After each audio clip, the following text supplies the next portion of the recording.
Between Mitch McConnell's announcement of his retirement as Senate Minority Leader and the attempts by the Supreme Court conservatives to slow things down to benefit Donald Trump, we've gotten a real window this week into the machinery of modern conservatism. But another case before the High Court may be an even more revealing example of just how far right our system has been taken in recent years, all out of proportion to public opinion. It goes back to the deadliest mass shooting in U.S. history at the Las Vegas Music Festival in 2017. Just a horrific scene. I was there in the aftermath for a week. At that shooting, the gunman fired hundreds of shots into the crowd using what are called bump stocks on his rifles, which allow a semi-automatic AR-15 to simulate a machine gun.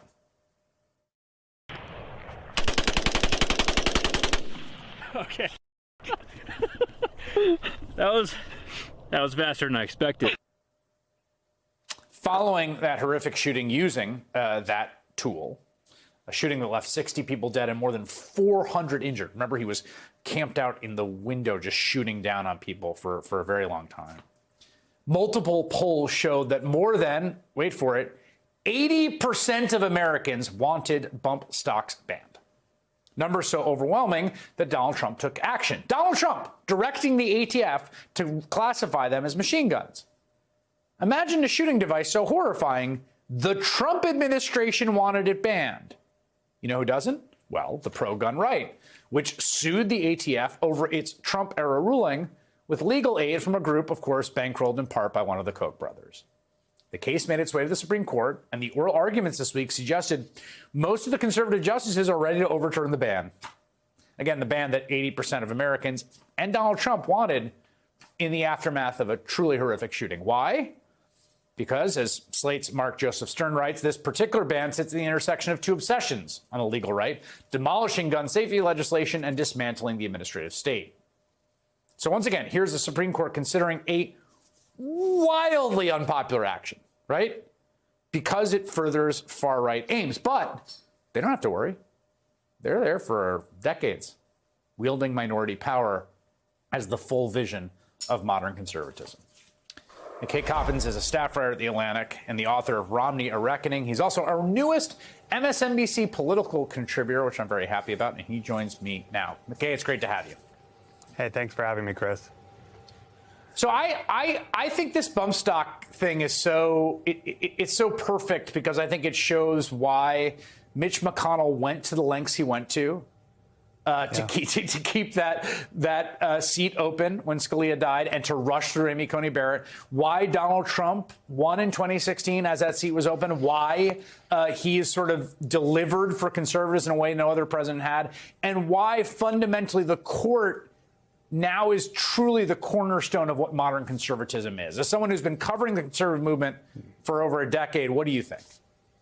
Republicans made a calculation a number of years ago that the way that they could wield power most effectively in government was through the judiciary. And I think they understood this before a lot of people on the left did, right? They have been laying the groundwork for this for really decades. And what this case is about that we're talking about here is it's really not about the Second Amendment or gun rights. It's about one of the longest running and most far-reaching goals of the conservative legal project, which is to dismantle the administrative state, right? To weaken the federal government. And I think this is one case of many where you see conservatives able to achieve their ideological aims regardless of popularity or pressure from the electorate. This is why, like you said, the conservative Supreme Court is so valuable to them, and why basically the machinery of Republican power over the last decade plus has been oriented around capturing the judiciary. You know, this sort of administrative state and wanting to gut it, which is another huge case we're going to get from the court this term, possibly overturning decades of law about what the federal bureaucracy can do, basically saying, like, stripping it of its power. This is also key, I think, to the governing vision of a second Trump term. If you read, the Project 2025, you listen to Stephen Miller and Stephen Bannon and even Donald Trump, the idea is there's all these federal bureaucrats.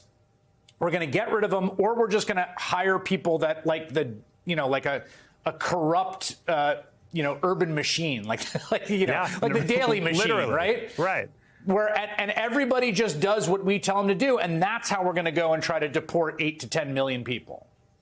That's right, and I've been writing about this for the past several months because I do think it's important for people to understand that this isn't like speculation. It's not a secret, right?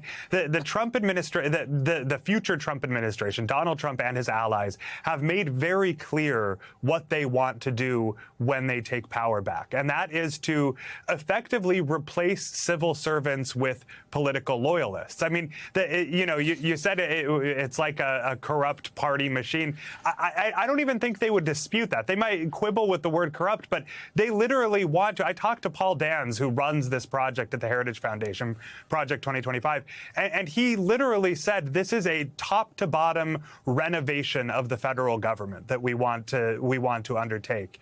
And I think you're right that this is all of a piece with the same goal, which is to make it so that the federal government doesn't really have any power to interpret and enforce law based on expertise or, objective analysis of what needs to be done, but rather based on what their party boss, their party leader wants.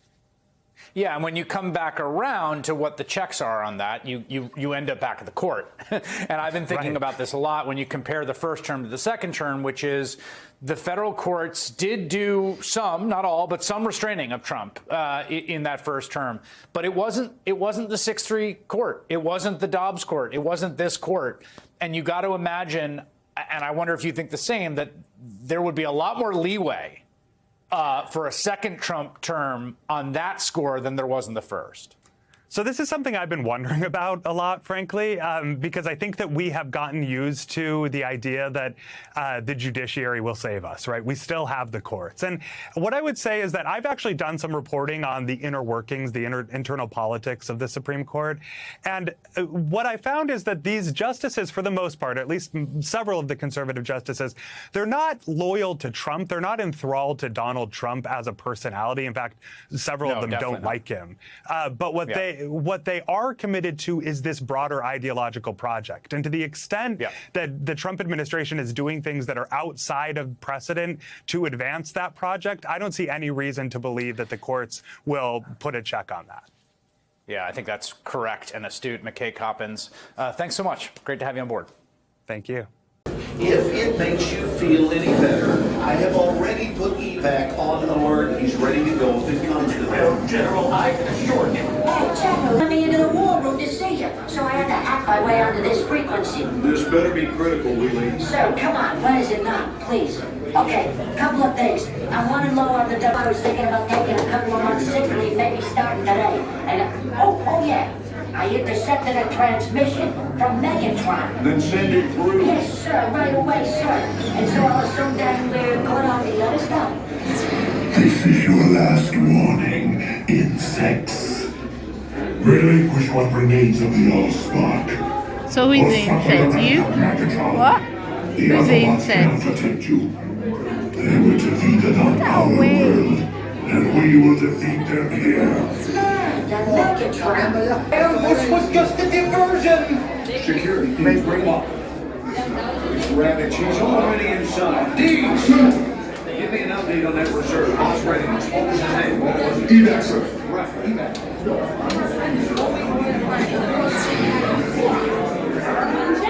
She's right in front.